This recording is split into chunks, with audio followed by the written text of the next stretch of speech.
Good morning मित्रांनो. सकाळचे वाजले 6:15 आणि रेणुका मातेचं दर्शन करून मी निघालो आहे माझ्या फर्स्ट मोटो ब्लॉग राईडवरती. अजून पूर्णपणे अंधारच आहे. ही राईड ऑलमोस्ट 135 to 140 किलोमीटर होणार आहे.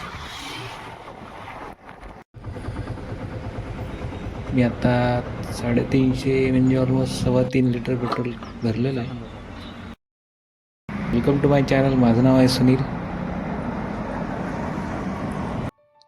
हा ब्लॉग शूट करत असताना मी कुठल्याही प्रकारचा स्टँड किंवा मोठा कॅमेरा वापरलेला नाही आहे. एका हातात मोबाईल आणि एका हाताने बाईक चालवतो आहे. मोबाईल पकडून असं शूट करणं थोडंसं सेफ्टीसाठी चांगलं नाही, पण जर तुम्हाला बाईक चांगली राईड करता येत असेल, बॅलन्स करता येत असेल तर तुम्ही करू शकता. स्टँड लावून मोबाईल शूट करणं थोडंसं फ्लेक्झिबल नाही होत, व्हायब्रेशन जास्त येतात. आपण आलेलो आहे आपल्या फर्स्ट डेस्टिनेशनला, फुलंब्री.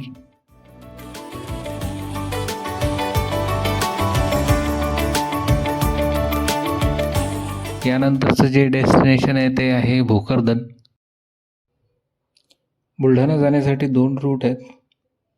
एक आहे संभाजीनगर ते सिल्लोड मार्गे आणि दुसरा आहे संभाजीनगर ते हसनाबाद.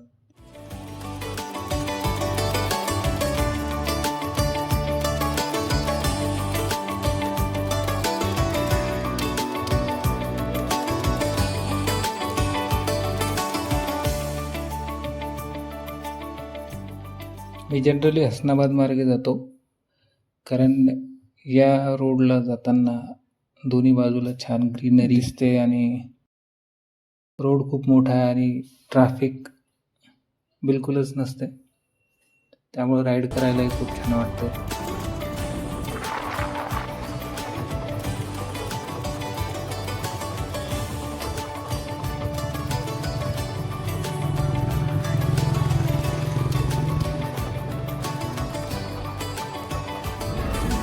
भोकरदनमध्ये थांबून चहाचा आनंद घेतला. सकाळी सकाळी निघाल्यावर थंडी खूप असते. बाईकवरती अति जास्त हवा लागते, त्याच्यामुळं हात पूर्ण गारठून जातात.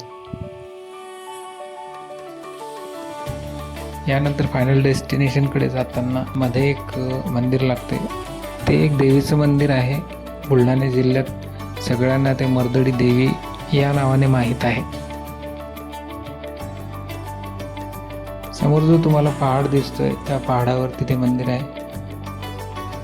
हा घाट पार करताच आपण ते मंदिर पण बघूया. माझे सर्व लहानपण तिथेच गेलेले. इकडे आम्ही मामाच्या गावाला यायचो तेव्हा या मंदिरावर दर्शन करायचो, म्हणजे करायचोच. आमची आजी आजोबा आम्हाला तिथे घेऊन यायचे.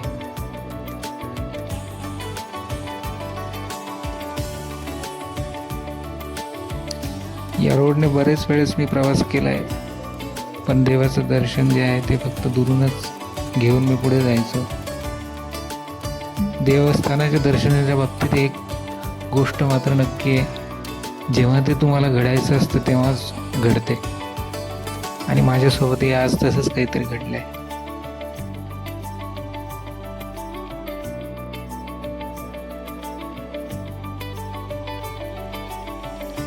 माझ्या लहानपणापासून मी बघत आलो हे जे शॉप लागते तिथे, हे तशाच प्रकारे अजूनही लागतात. बऱ्याच वस्तू, सगळे पूजेचं सामान, लहान मुलांची खेळणी, आणि हे देवीचे जे मुकुट आहे ते पूर्वी नाही मिळायचे. पूर्वी छोटेसे एक फोटो फ्रेम असायची, ती मिळायची.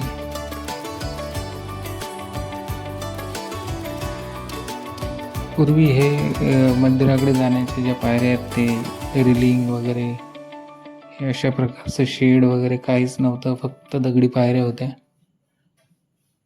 आता अशात हे सगळ्या भाविक भक्तांसाठी छान सोय करून ठेवलेली आहे.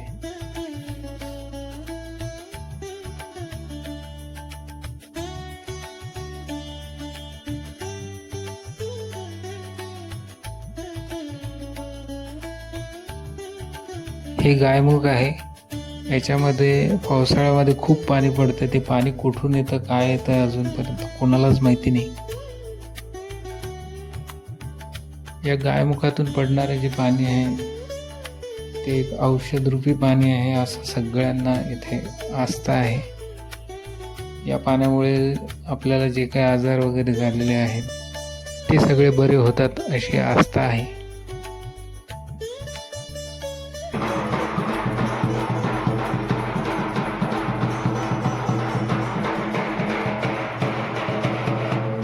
हे अशा प्रकारे देवीचं जे मुकुट आहे तो पूजन करून आपल्या आपल्या घरी घेऊन जातात आणि तिथे स्थापना करतात.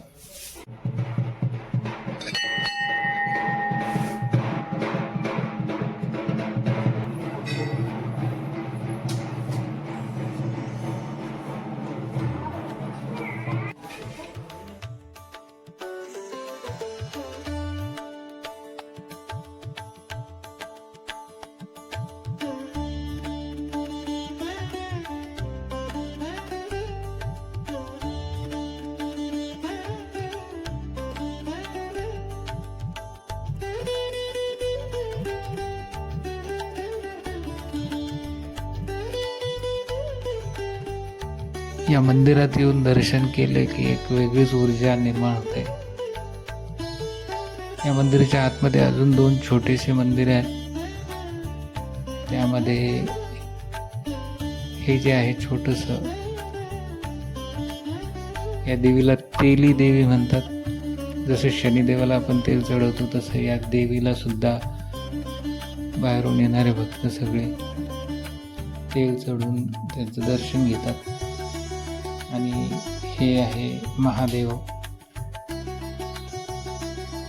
तर आपला हा आजचा व्हिडिओ तुम्हाला कसा वाटला खाली कमेंटमध्ये जरूर सांगा.